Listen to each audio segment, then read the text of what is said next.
Day for the rallying call to the Save Soil event here in Delhi as part of Sadhguru's lone motorcycle. As I mentioned, it is a landmark day for the rallying call 100 days, 30,000 on the journey for the conscious planet, Save Soil. As I mentioned, it is a landmark day in support of 100 day, 30,000 kilometer journey for the conscious planet, Save Soil movement to accelerate citizen support and government action policy to revitalize soil.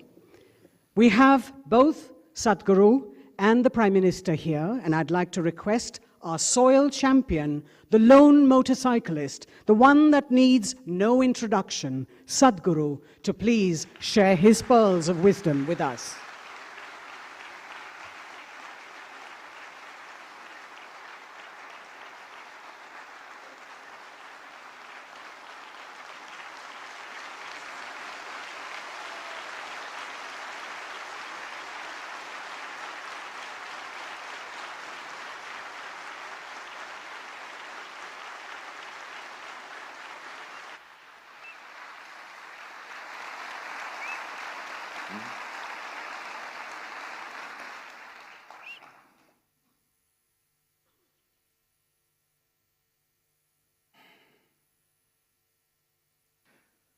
Kala na janati tava jananam, Kala na janati tava samapanam, Drushto maya tava mahakarah yogeshwara Kala Kala Yogeshwara Kala Kala. Namaskaram and our heartiest welcome to our beloved Prime Minister.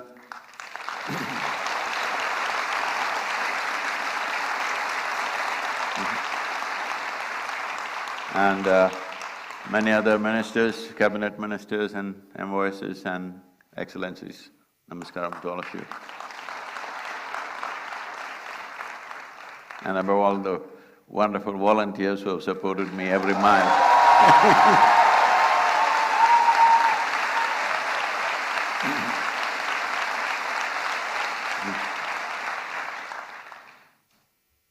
As human beings,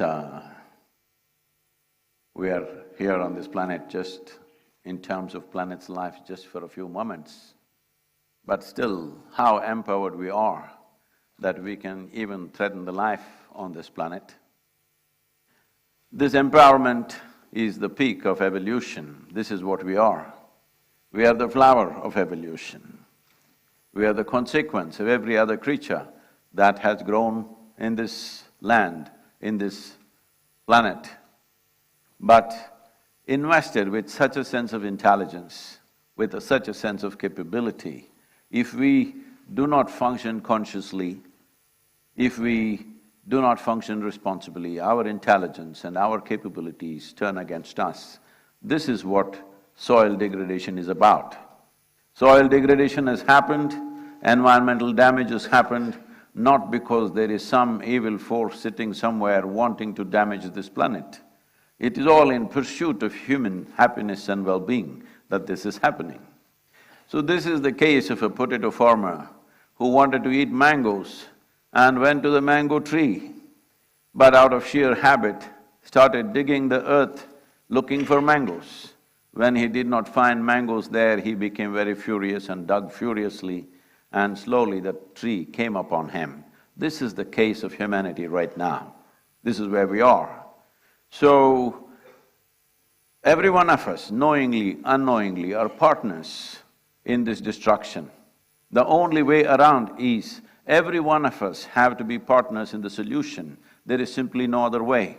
It is from this basis that Save Soil movement was launched, and in the last 2.5 years, as I've been talking to various agricultural ministries around the world, what was shocking for me was that most agricultural ministries in the world, 85% of the nations still address soil as an inert substance that can be fixed by adding a chemical or taking out a chemical. But in this culture, we have always referred to soil as our mother. We cannot have an inert mother, we cannot have a dead mother. We need a living mother which will spawn generation after generation. It is not out of our bodies the future generations come.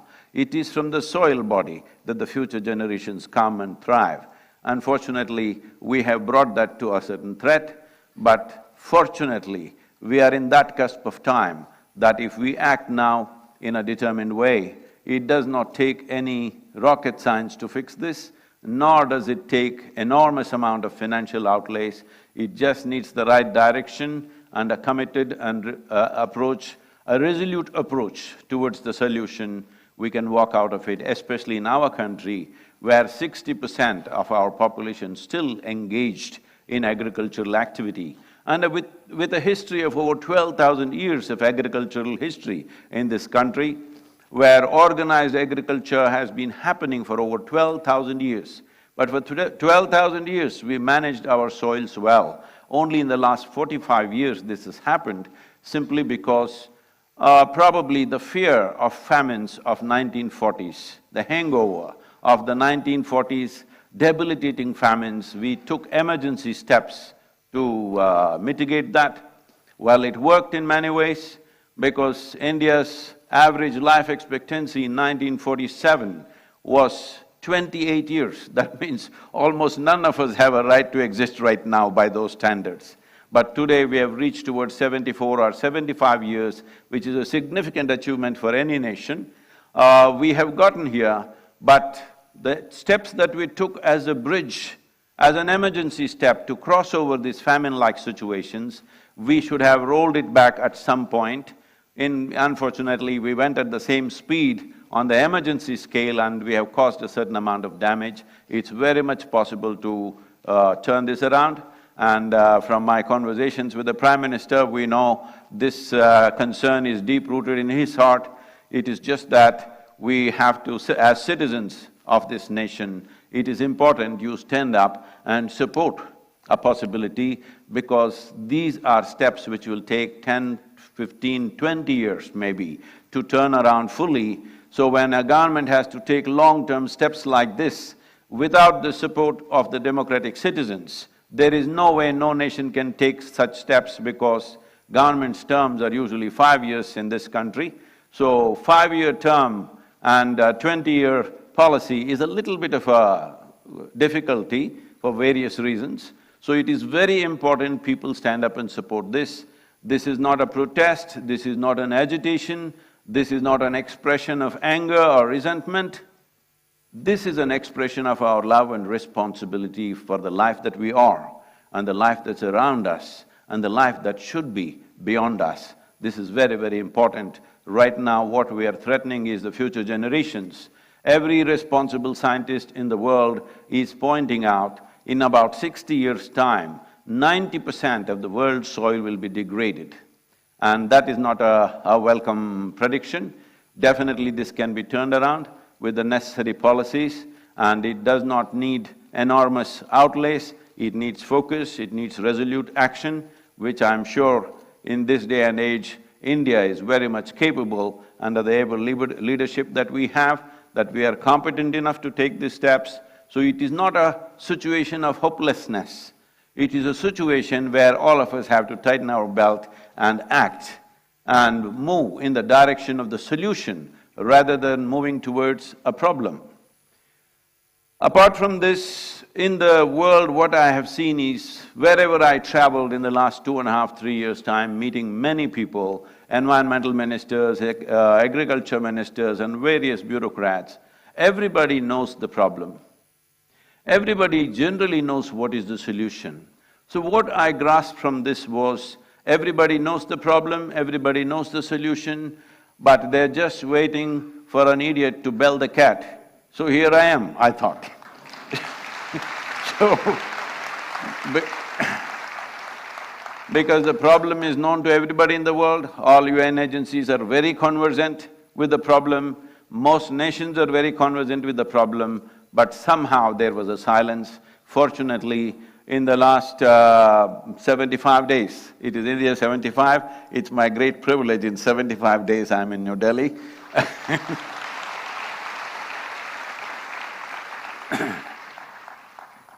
In the last 75 days, 74 nations have come on board for safe soil policy.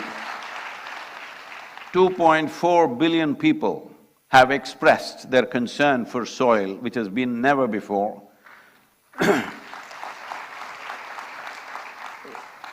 So once people want it, how can we stop it? Definitely it will happen.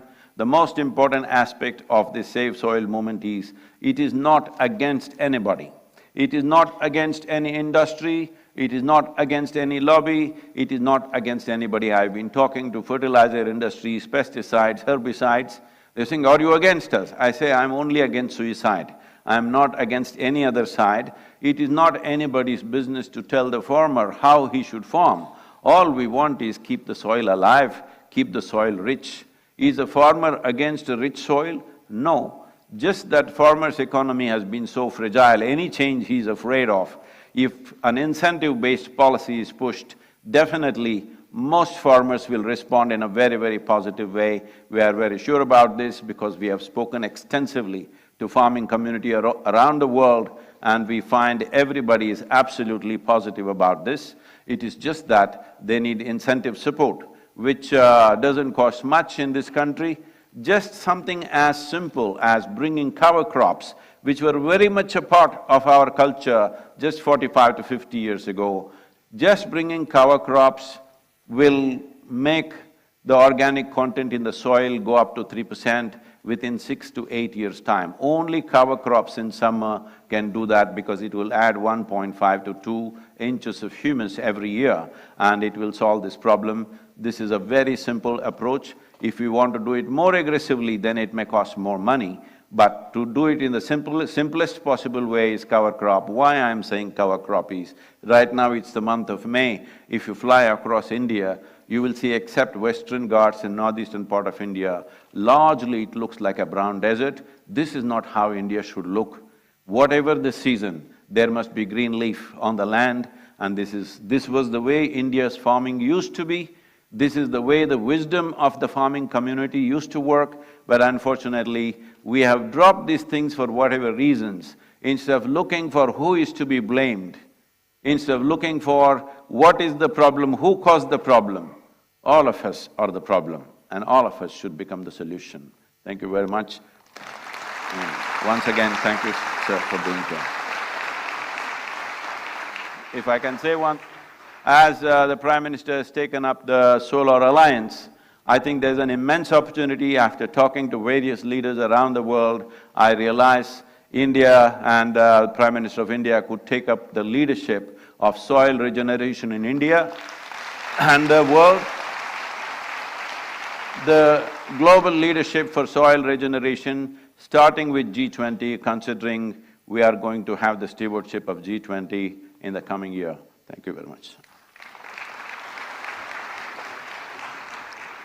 Thank you, Sadhguru, for your enlightening words. And as mentioned by him, the Save Soil movement has already touched 2.5 billion people, and 74 countries have agreed to act to save soil.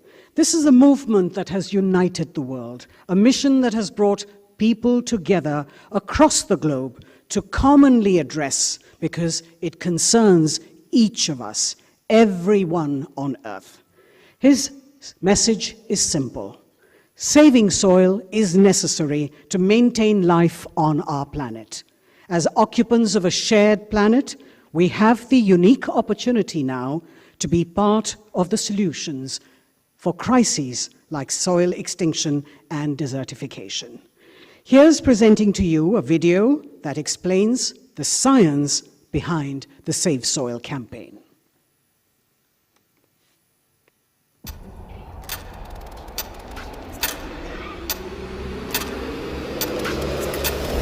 What we are facing now is soil extinction.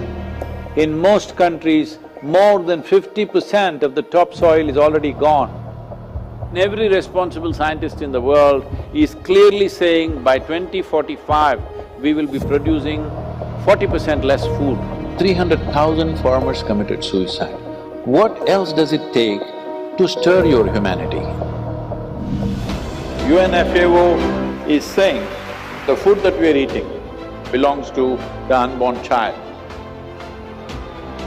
Eating away the food of that life is the worst possible way to live, isn't it?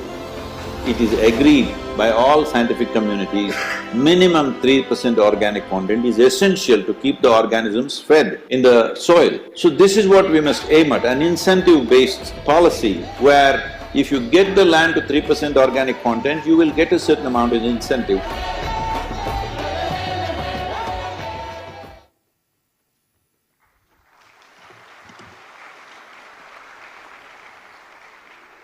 Ladies and gentlemen, as I mentioned earlier, several years ago, the Honorable Prime Minister, Shri Narendra Modi, had launched a nationwide scheme to help farmers to prevent soil deterioration through balanced use of fertilizers and the application of the right nutrients. The Honorable Prime Minister's foresight, vision, and commitment to the global efforts to restore and rejuvenate our planet and soil in particular from extinction is exceptional. I'd like to request the Honorable Prime Minister of India, Shri Narendra Modi ji, to please address the gathering.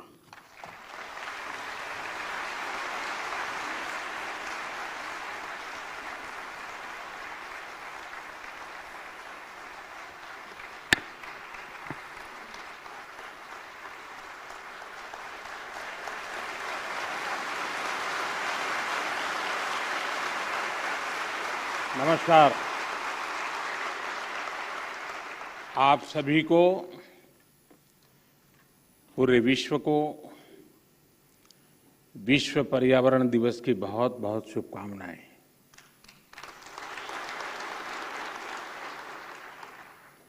सद्गुरु और Isha foundation भी आज बधाई के पात्र हैं। मार्च में उनकी संस्था ने सेव सॉइल अभियान की शुरुआत की थी।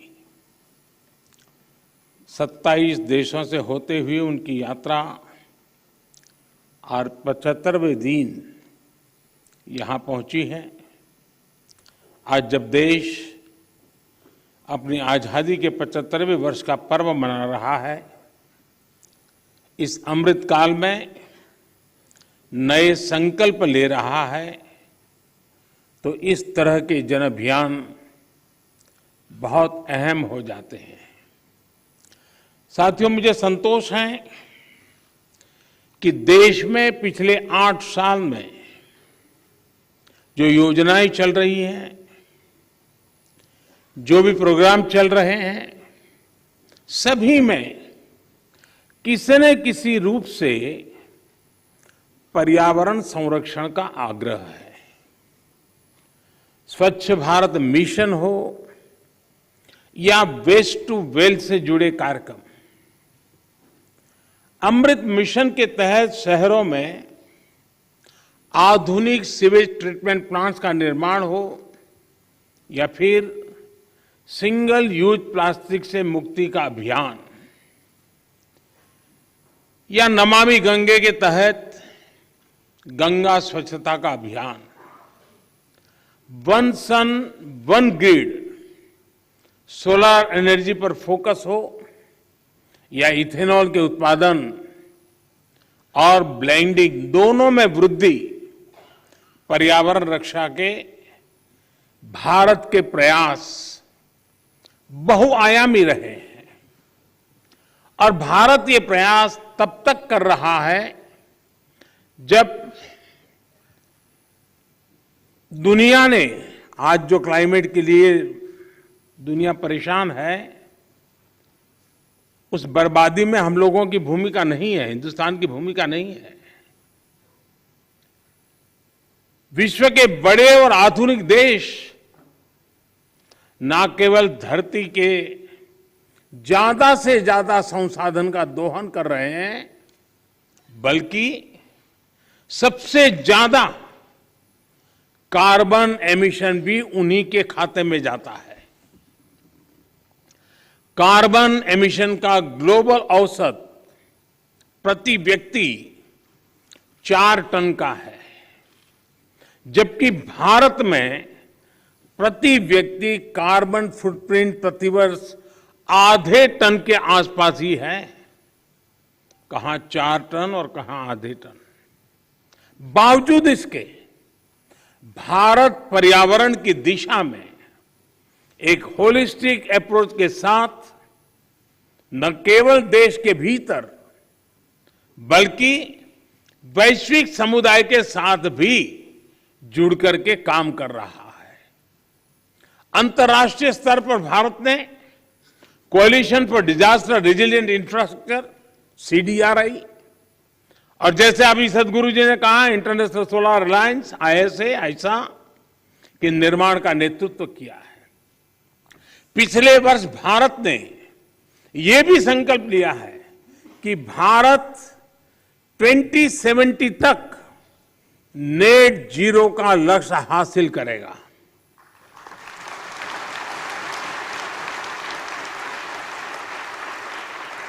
साथियों, मिट्टी या ये भूमि हमारे लिए पंच तत्वों में से एक है।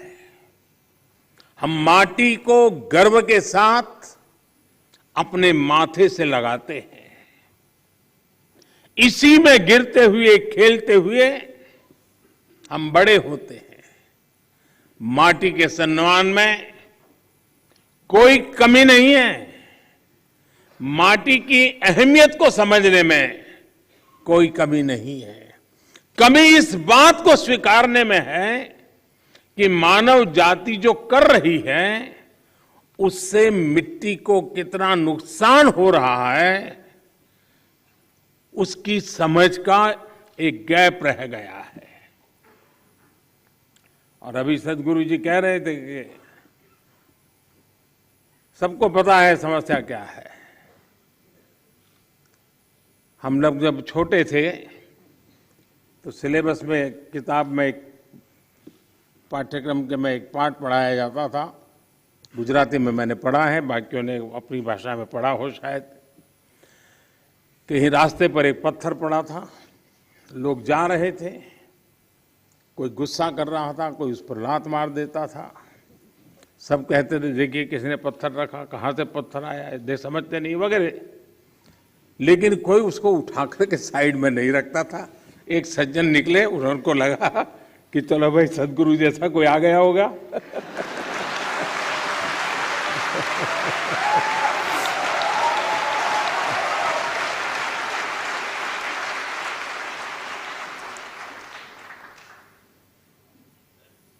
हमारे यहां युधिष्ठिर और दुर्योधन के भेद की जब चर्चा होती है तो दुर्योधन के विषय में जब कहा जाता है तो यही कहता है कि जाना भी धर्म न च में प्रवृत्ति।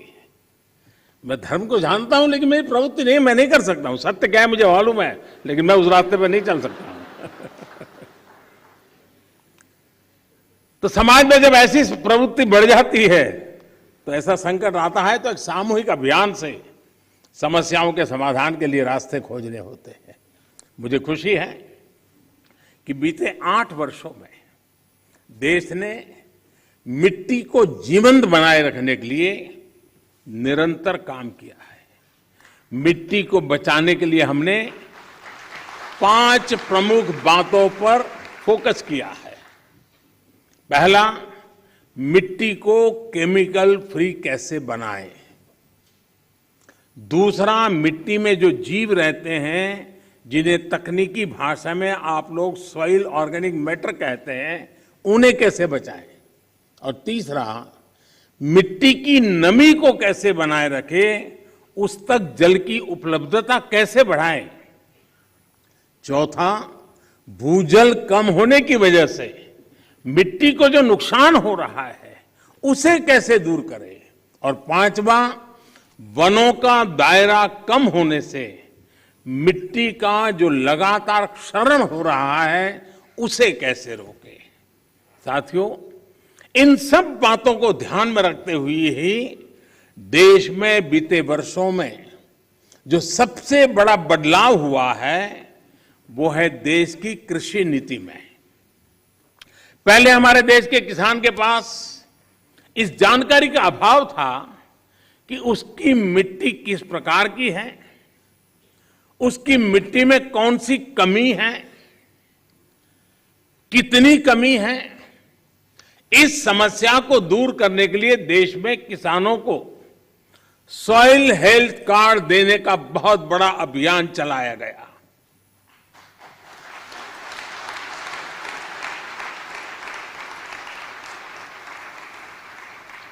अगर हम किसी को मनुष्य को हेल्थ कार्ड दें ना, तो भी अखबार में हेडलाइन बन जाएगी कि मोदी सरकार ने कुछ अच्छा काम किया। ये देश ऐसा है जो सॉइल हेल्थ कार्ड दे रहा है, लेकिन मीडिया की नजर अभी कम है।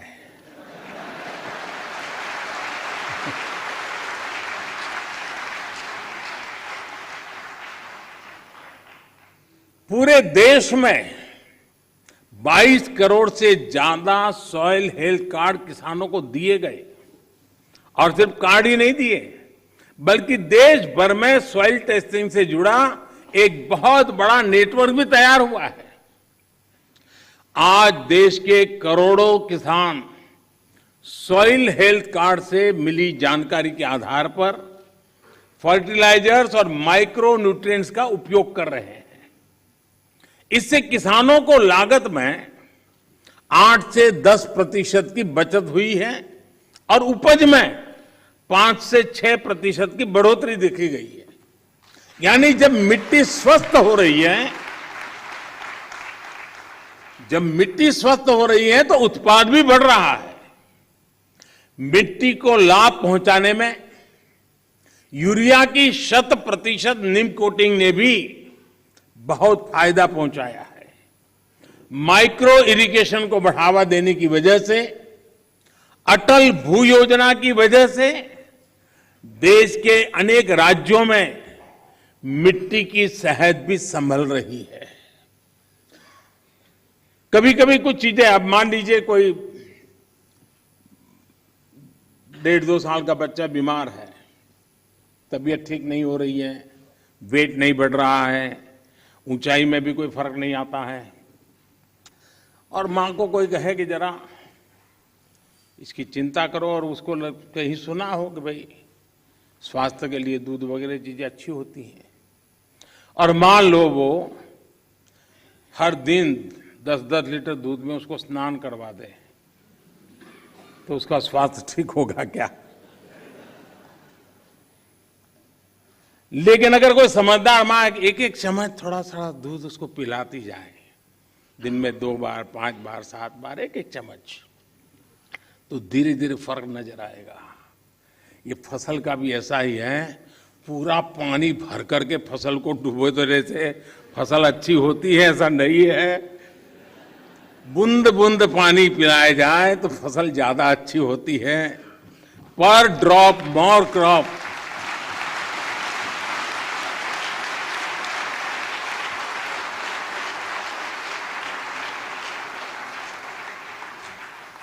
अनपढ़ मां भी अपने बच्चे को 10 लीटर दूध से नहलाती नहीं है, लेकिन पढ़े लिखे हम लोग पूरा खेत पानी से भर देते हैं। खैर, इन सारी चीजों में बदलाव लाने के लिए कोशिश करते रहना है। हम कैच द रेन जैसे अभियानों के माध्यम से जल संरक्षण से देश के जन जन को जोड़ने का प्रयास कर रहे हैं। इस साल मार्च में ही देश में 13 बड़ी नदियों के संरक्षण का अभियान भी शुरू हुआ है। इसमें पानी के प्रदूषण कम करने के साथ साथ नदियों के किनारे वन लगाने का भी काम किया जा रहा है, और अनुमान है कि इससे भारत के फॉरेस्ट कवर में 7,400 स्क्वायर किलोमीटर से ज्यादा की बढ़ोतरी होगी। बीते 8 वर्षों में भारत ने अपना जो फॉरेस्ट कवर 20,000 स्क्वायर किलोमीटर से ज्यादा बढ़ाया है, उसमें ये और मदद करेगा। साथियों, भारत आज बायोडायवर्सिटी और वाइल्ड लाइफ से जुड़ी जिन नीतियों पर चल रहा है, उसने वन्य जीवों की संख्या में भी रिकॉर्ड वृद्धि की है। आज चाहे टाइगर हो, लायन हो, लेपर्ड हो या फिर एलिफेंट, सभी की संख्या देश में बढ़ रही है। साथियों, देश में ये भी पहली बार हुआ है जब हमारे गांव और शहर को स्वच्छ बनाने, ईंधन में आत्मनिर्भरता, किसानों को अतिरिक्त आय और मिट्टी के स्वाद के अभियान को हमने एक साथ जोड़ा है। गोवर्धन योजना ऐसा ही एक प्रयास है। और जब मैं गोवर्धन योजना बोलता हूं तो कुछ सेक्युलर लोगों को सवाल उठेगा कि ये कौन सा गोवर्धन ले आया है। वो परेशान हो जाएंगे।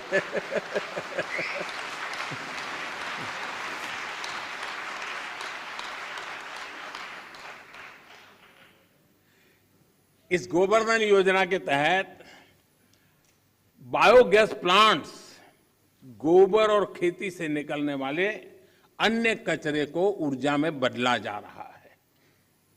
कभी आपको काशी विश्वनाथ के दर्शन के लिए जाएं तो वहां एक गोवर्धन का भी प्लांट कुछ किलोमीटर दूरी पर लगा है, जरूर देख के आइए। इससे जो जैविक खाद बनती है वो खेतों में काम आ रही है। मिट्टी पर अतिरिक्त दबाव बनाए बिना हम पर्याप्त उत्पादन कर सके, इसके लिए बीते 7-8 सालों में 1600 से ज्यादा नई वैरायटी के बीज भी किसानों को उपलब्ध कराए गए हैं। साथियों, नेचुरल फार्मिंग में भी हमारी आज की चुनौतियों के लिए एक बहुत बड़ा समाधान है। इस साल के बजट में हमने तय किया है कि गंगा के किनारे बसे गांवों में नेचुरल फार्मिंग को प्रोत्साहित करेंगे। नेचुरल फार्मिंग का एक विशाल कॉरिडोर बनाएंगे। हमारे देश में इंडस्ट्रियल कॉरिडोर हमने सुना है, डिफेंस कॉरिडोर हमने सुना है। हमने एक नया प्रारंभ किया है गंगा के तट पर एग्रीकल्चर कॉरिडोर का, नेचुरल फार्मिंग का। इससे हमारे खेत तो केमिकल फ्री होंगे ही, नमामि गंगे अभियान को भी नया बल मिलेगा। भारत वर्ष 2030 तक 26 मिलियन हेक्टेयर बंजर जमीन को रिस्टोर करने के लक्ष्य पर भी काम कर रहा है। साथियों, पर्यावरण की रक्षा के लिए आज भारत नए इनोवेशंस, प्रो एनवायरमेंट टेक्नोलॉजी पर लगातार जोर दे रहा है। आप सभी ये जानते हैं कि प्रदूषण कम करने के लिए हम BS5 नॉर्म पर नहीं आए, बल्कि BS4 से सीधे BS6 पर हम जंप लगा दिया। हमने जो देश भर में LED बल्ब देने के लिए उजाला योजना चलाई, उसकी वजह से सालाना लगभग 40 मिलियन टन कार्बन एमिशन कम हो रहा है। सिर्फ लट्टू के बदलने से घर में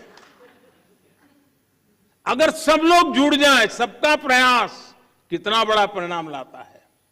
भारत फॉसिल फ्यूल पर अपनी निर्भरता को कम से कम करने का प्रयास कर रहा है। हमारी ऊर्जा जरूरतें रिन्यूएबल सोर्सेज से पूरी हो, इसके लिए हम तेजी से बड़े लक्ष्यों पर काम कर रहे हैं। हमने अपनी इंस्टॉल्ड पावर जनरेशन कैपेसिटी का 40% non fossil fuel based sources से हासिल करने का लक्ष्य तय किया था। ये लक्ष्य भारत ने तय समय से 9 साल पहले ही हासिल कर लिया है।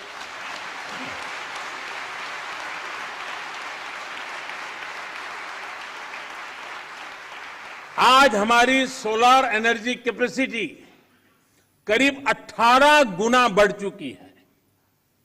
हाइड्रोजन मिशन हो या फिर सर्कुलर इकोनॉमी पॉलिसी का विषय हो, ये पर्यावरण रक्षा की हमारी प्रतिबद्धता का प्रमाण है। हमने पुरानी गाड़ियों को लिए स्क्रैप पॉलिसी लाए हैं। वो स्क्रैप पॉलिसी भी अपने आप में एक बहुत बड़ा काम होने वाला है।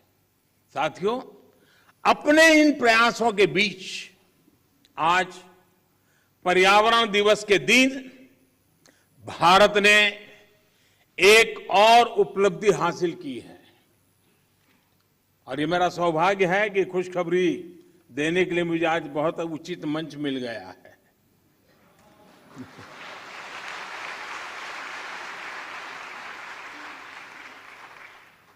भारत की परंपरा रही है कि जो यात्रा करके आता है उसको छूते हैं तो आधा पुण्य आपको मिल जाता है।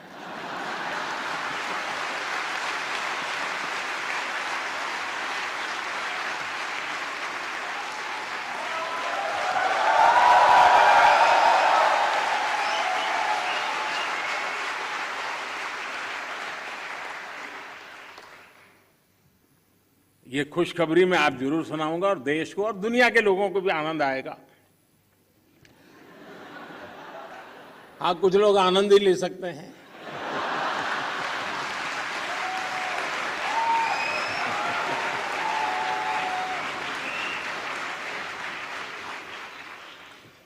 आज भारत ने पेट्रोल में 10% इथेनॉल ब्लेंडिंग के लक्ष्य को प्राप्त कर लिया है।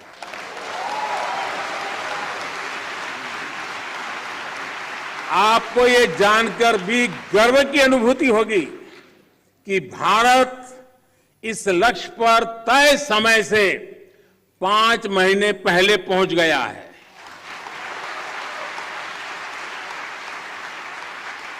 ये उपलब्धि कितनी बड़ी है, इसका अंदाजा आप इसी से लगा सकते हैं कि साल 2014 में भारत में सिर्फ 1.5% इथेनॉल की पेट्रोल में ब्लेंडिंग होती थी। इस लक्ष्य पर पहुंचने की वजह से भारत को 3 सीधे फायदे हुए हैं।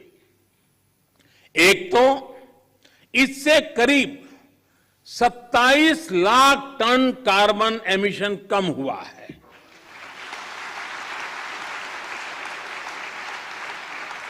दूसरा, भारत को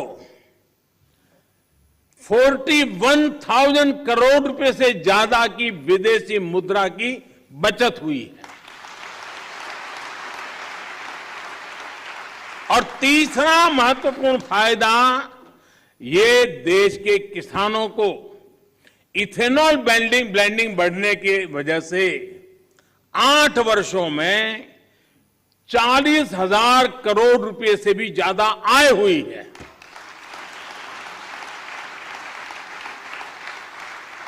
मैं देश के लोगों को, देश के किसानों को, देश की ऑयल कंपनियों को इस उपलब्धि के लिए बधाई देता हूं।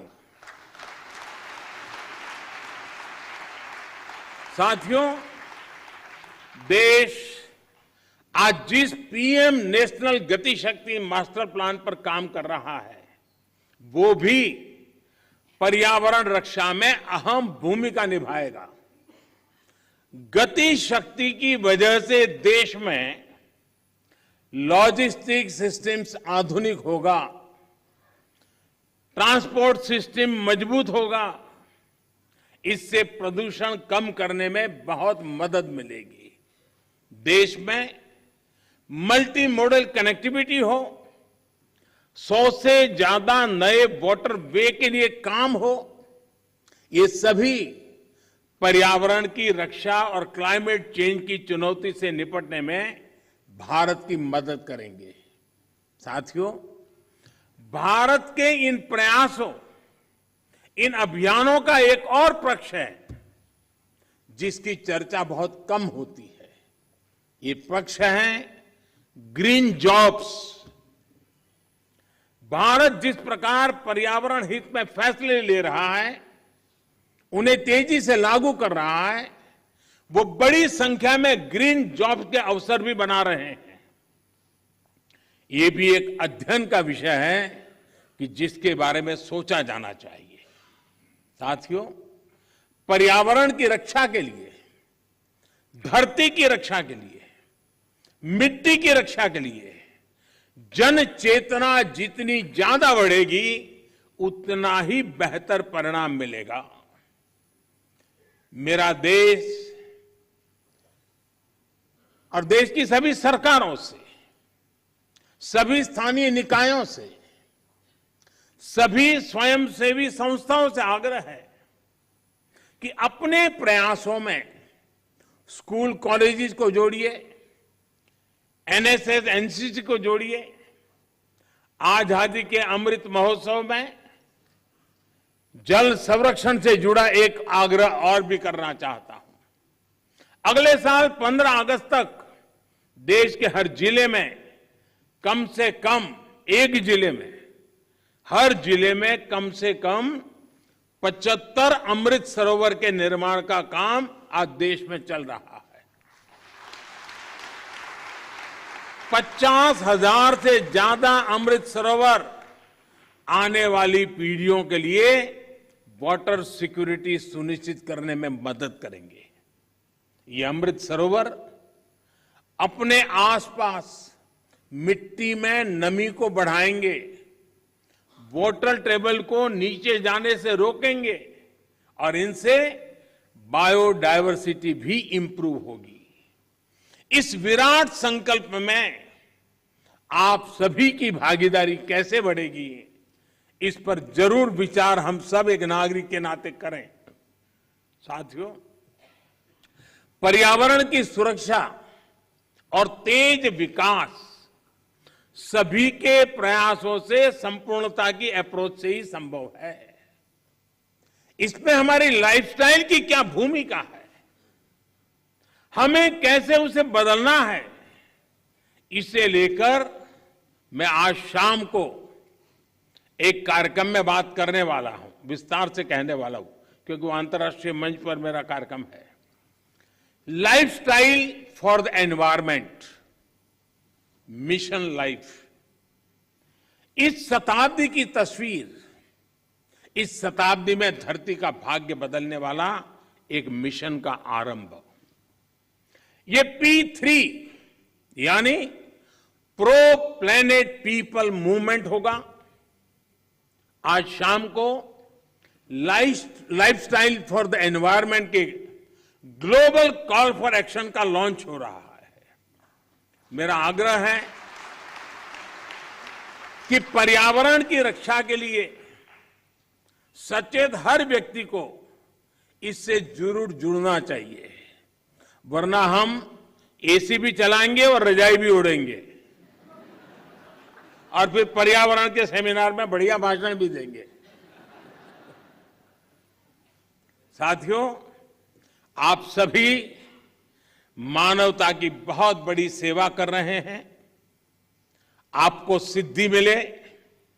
सद्गुरु जी ने जो लंबी ये यानी मेहनत वाली यात्रा है, बाइक पे, वैसे उनका बचपन से शौक रहा है ये, लेकिन फिर भी काम बड़ा कठिन होता है।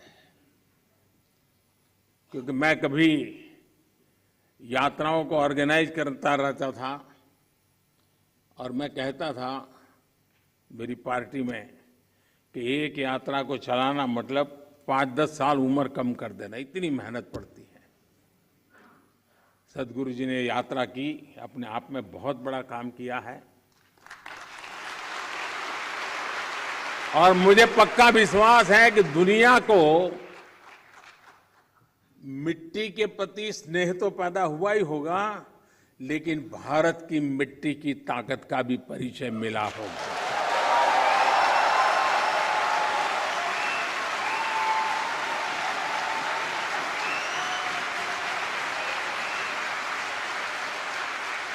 आप सबको बहुत बहुत शुभकामनाएं। धन्यवाद।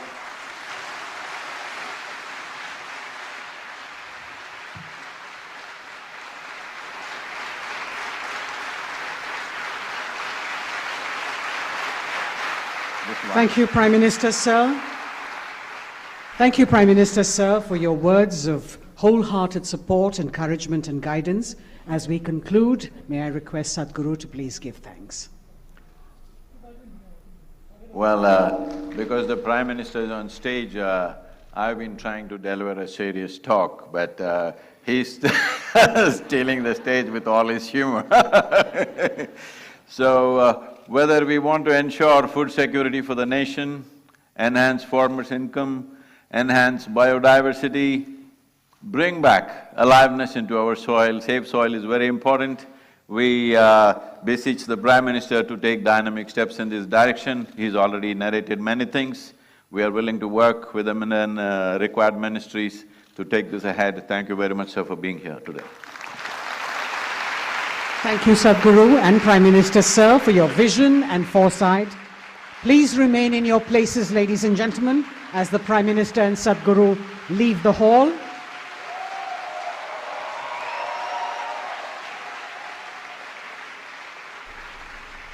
Please be seated. तो अभी आप ये विज्ञान भवन से सीधी तस्वीर देख रहे थे, जहां प्रधानमंत्री नरेंद्र मोदी मिट्टी बचाओ बहुत सारे